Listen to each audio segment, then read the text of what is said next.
નમસ્કાર મિત્રો, તો આજના આ વિડીયોમાં હું તમને બતાવીશ કે મોબાઈલ ફોનમાં કોલ રેકોર્ડિંગ કેવી રીતે ચાલુ કરવું. તો મિત્રો, તમારા મોબાઈલમાં કોલ રેકોર્ડિંગ ચાલુ કરવા માંગો છો તો આ વિડીયોને ધ્યાનથી જોજો અને હા, વિડીયોને લાઈક અને ચેનલને સબસ્ક્રાઈબ કરી દેજો. તો સૌ પ્રથમ તમારા મોબાઈલ ફોનમાં ડાયલ એપ્લિકેશન ઓપન કરી દેવાની છે.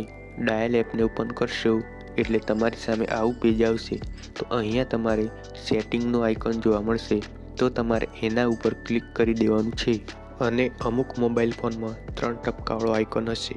તમારા ફોનમાં જે હોય એ ઉપરની બાજુ તમારે એ સેટિંગ આઇકોન કે 3 ટપકાવાળા આઇકોન ઉપર ક્લિક કરી દેવાનું છે.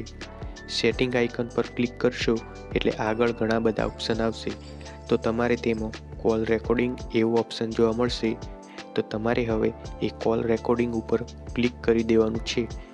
કોલ રેકોર્ડિંગ પર ક્લિક કરશો એટલે તમારી સામે નવું પેજ આવશે. તો તેમાં તમારે રેકોર્ડ કોલ ઓટોમેટિકલી એની સામે ક્લિક કરી દેવાનું છે. એટલે તમારી સામે આવું પેજ આવશે.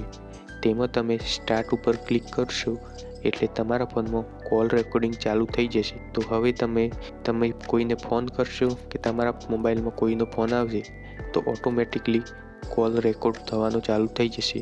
તો મિત્રો, આ હતી મોબાઈલ ફોનમાં કોલ રેકોર્ડિંગ ચાલુ કરવાની સિમ્પલ રીત. જો તમને આ વિડીયો થોડો પણ ઉપયોગી લાગ્યો હોય તો વિડીયોને એક લાઈક કરી દેજો અને ચેનલને સબસ્ક્રાઈબ કરી દેજો.